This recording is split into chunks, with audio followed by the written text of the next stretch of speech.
Selamat datang di channel Pemuja Malam. Jangan lupa like, share, and subscribe ya. Terima kasih.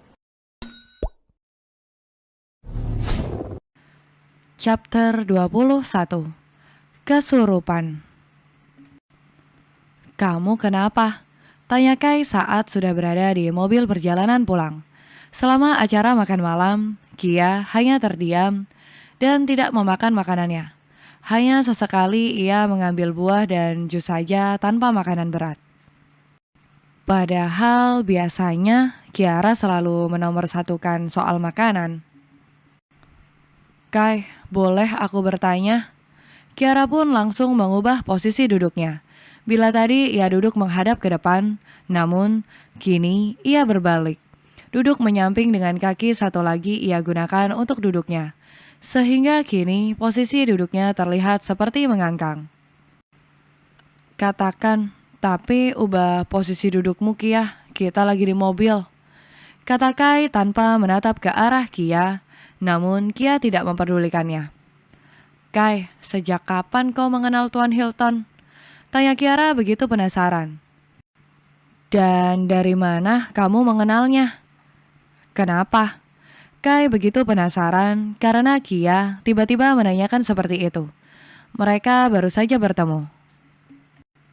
Namun Kai bisa melihat bahwa Kiara begitu penasaran. Dan juga tadi Kai sempat mendengar bahwa Tuan Hilton sempat menyebut nama Adelia. Tidak apa, aku hanya penasaran. Wajahnya tidak asing.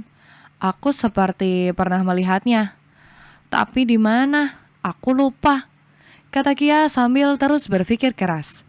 Tiba-tiba, ia mendengus saat mendengar sebuah suara tak tahu diri dari tubuhnya.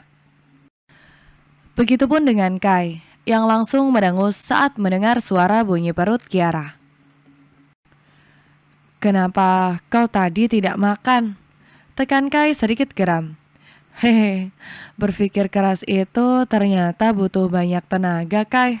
Dan sekarang itu, hehe. Kiara hanya mampu menyengir kuda saat melihat wajah kesal Kai. Lalu Kiara kembali mengubah posisi duduknya tanpa menurunkan kaki sebelahnya. Ia menatap keluar jendela mencari-cari makanan yang menurutnya menggugah selera.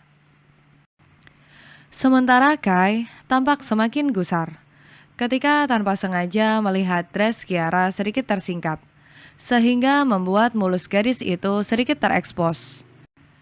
Kiara masih belum bisa bersikap feminim seperti kebanyakan gadis anggun di luar sana. Meskipun kini ia sudah bisa berdandan, memakai rok dan bersepatu hak. Namun, cara dan perilakunya bila tak ada orang lain tak bisa ia hilangkan. Ia masih merasa bebas seperti saat dirinya memakai celana panjang. Dan kini, Kailah yang harus berusaha mati-matian menahan hasratnya. Karena hanya dengan melihat milik Kiara saja, otaknya kembali berselancar. Putaran demi putaran pemandangan Kiara yang dulu pernah ia lihat pun seolah berputar kembali di otaknya. Kai, aku mau itu. Seru Kiara persis seperti anak kecil saat melihat mainan yang ia suka. Dan saat itu juga, Kai yang terkejut langsung mengerem mendadak hingga membuat kepala keduanya terbentur dashboard. Pikirannya sedang berselancar, makanya ia mudah terkejut saat mendengar teriakan Kiara. Sakit, cetusnya menatap Kai marah. Kamu ini bisa nyetir nggak sih? Kamu yang bikin aku kaget, jawab Kai dengan nada sedikit marah juga. Iya, tapi nggak gini dong. Aku kan cuma bilang, aku lapar dan aku mau itu. Iya, tapi seharusnya kamu bicara baik-baik, bukan asal teriak gitu. Kai dan Kiara masih saling menyalahkan satu sama lain. Hingga saat mendengar suara klakson dari arah belakang, mereka baru tersadar bahwa mobil mereka masih di tengah jalan. Sambil mendengus kesal, Kai pun kembali menyalakan mobilnya dan mencari parkiran yang dekat dengan pedagang pilihan Kiara. Sepertinya satu hari tanpa bertengkar, mereka tidak bisa melakukannya. Walaupun di antara mereka sudah berkomitmen agar tidak saling menyalahkan dan menjatuhkan, nyatanya belum ada 24 jam, mereka sudah bertengkar kembali. Kamu beneran gak mau makan? Tanya Kiara saat baru selesai memesan makanannya. Kai hanya duduk di salah satu kursi yang berada di bawah pohon sambil memainkan ponsel. Aku sudah makan, jawab Kai dengan sesekali masih menghela nafasnya berat. Aku tuh udah lama banget gak lewat sini, jadi udah jarang banget makan di sini. Kamu sering makan di sini? Ini jauh loh dari rumah kamu. Kai mengerutkan dahinya menatap Kiara. Memang benar, jarak tempat mereka kini dengan rumah Kiara lumayan jauh. Mungkin bisa 40 menitan dengan mobil. Dulu aku sering kesini kalau lagi kesel, naik sepeda. Malam-malam, naik sepeda. Kau gila, seru Kai tiba-tiba. Pasar malam itu biasa diadakan setiap 1 tahun sekali. Namun berbagai macam kuliner selalu ada setiap malamnya. Makanya Kiara bila sedang sedih atau marah, maka ia akan melampiaskannya pada sepeda dan makan sebanyak yang ia mampu.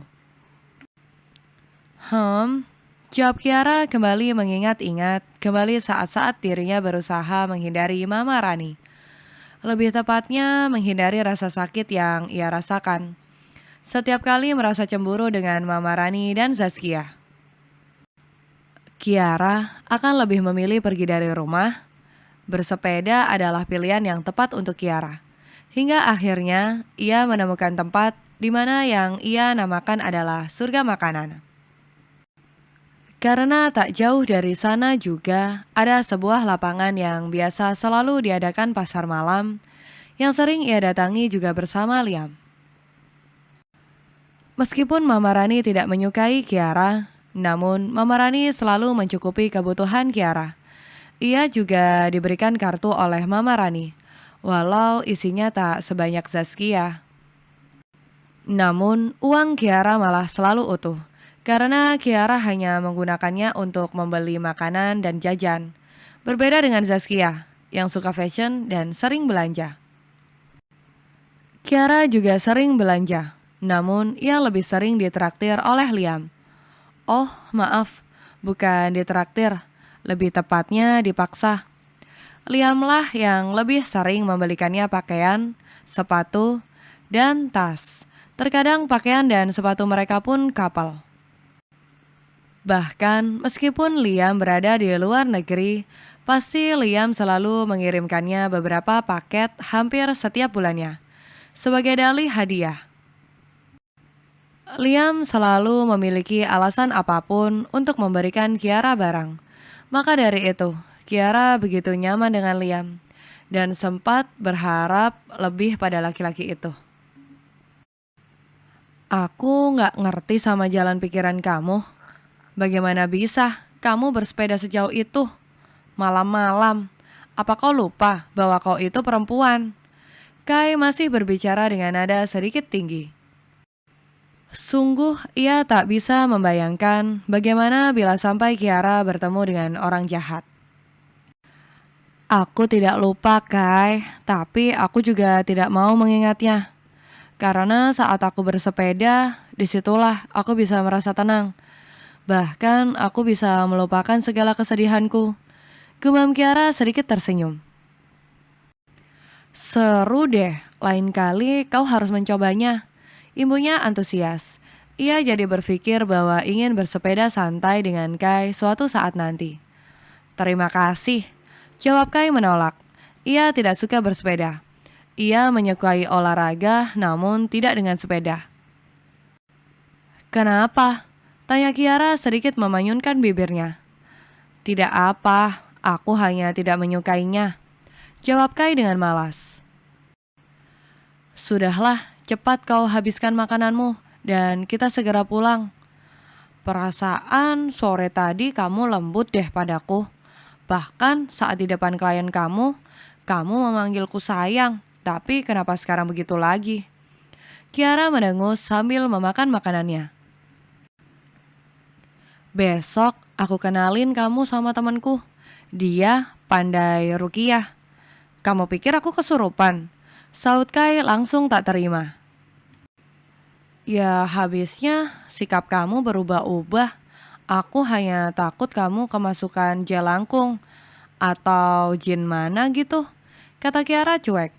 Kai berusaha menahan geramnya. Kai masih ingat bahwa ini di depan umum. Tak ingin berdebat lagi, ia memilih diam, memasang earphone di telinganya dan mendengarkan musik. Setelah Kai dan Kia sampai di rumah, bertepatan dengan itu Papa Chris dan Bastian juga baru pulang. Papa Chris hanya menyapa sebentar, karena ia juga sangat lelah. Begitupun dengan Kai, yang juga masuk terlebih dulu. Sementara Kia dan Bastian memilih berjalan santai sambil menuju kamar masing-masing. Dari mana? Tanya Bastian mengerutkan dahinya. Karena Kiara memakai pakaian rapi dan juga ini sudah terbilang cukup larut. Tadi habis makan malam sama klien Kai. Kok baru pulang? Iya, tadi ada kecelakaan dan pasien banyak banget. Taulah, aku masih dokter biasa. Tugasku di UGD. Jadi keadaan begini sibuk banget. Keluh Bastian yang memang terlihat sangat kelelahan. Makanya jangan kelamaan jomblo. Buruan deh kamu cari penyemangat. Katanya, cuma katanya nih ya. Katanya kalau udah ada pasangan bakal lebih semangat. Jadi nggak letoy begitu. Saran dari Kiara seketika menghentikan langkah kaki Bastian. Kamu itu kebanyakan katanya. Dan juga kamu sendiri bagaimana? Bukan cuma pasangan, malah status udah suami istri. Hidup kamu gimana? Kata Bastian menyindir balik Kiara hingga membuat gadis itu mendengus kesal. Ah iya, ngomong-ngomong yang aku bilang tadi pagi gimana? Kamu jadi mau program? Bastian langsung semangat bila mulai membahas untuk menggoda Kiara. Yang mana? Kiara menatap Bastian seolah berpikir dan mengingat kata yang dimaksud. Program baby, udah gol belum? Jebol belum gawangnya? Tanya Bastian dengan menaik turunkan alisnya dan senyum lebar menghiasi wajahnya. Astaga Bastian, kenapa kamu jadi begitu sih? Pertanyaan kamu itu gak penting tahu gak? Kiara langsung memukul kepala Bastian dengan tasnya. Lalu ia segera berjalan cepat menuju kamarnya. Sementara Bastian malah tergelak melihat wajah malu Kiara.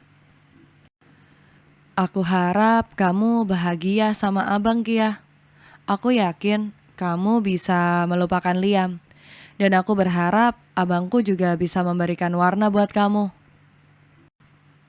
Tenanglah, bila sampai kamu tak bahagia dengan Bang Kaisar, maka akulah orang pertama yang akan menjauhkanmu darinya. Gumam Bastian dalam hatinya. Wajahnya langsung berubah menjadi serius saat menatap Kiara yang masih terus menggerutu sepanjang jalan menuju kamarnya. Bastian menghela nafasnya dengan berat, lalu ia menguatkan hatinya dan segera pergi ke kamar untuk istirahat. Karena tubuhnya memang sangat lelah setelah seharian mengurus pasien korban kecelakaan di rumah sakit. Kiara membuka pintu kamarnya, dan saat itu bertepatan dengan Kai yang baru saja selesai mandi. Tubuh Kiara seketika mematung saat baru masuk dan disuguhkan oleh pemandangan yang sedikit vulgar menurutnya. Bagaimana tidak, saat ini Kai hanya mengenakan handuk yang ia lilitkan di pinggang dan itu hanya sebatas lutut. Dada bidang dan perutnya terekspos, namun laki-laki itu tampak cuek dan seperti tak merasa malu karena ada dirinya di kamar itu. Mandilah, ujar Kai acuh. Lalu ia berjalan menuju walk-in closet. Dasar laki-laki tak tahu malu, mau pamer apa gimana? Mentang-mentang perutnya kotak-kotak gitu. Kiara terus menggerutu sepanjang jalan menuju kamar mandi. Sementara Kai hanya menyunggingkan senyumnya saat mendengar gerutuan Kiara. Entah apa yang dipikirkan oleh Kai, namun bayangan demi bayangan impiannya kini membuat wajahnya seketika memerah dan berseri. Tidak ingin berakhir konser solo kembali, Kai pun segera memakai bajunya. Lalu, ia mengambil laptop untuk mengecek pekerjaannya sebentar sebelum tidur. Bersambung.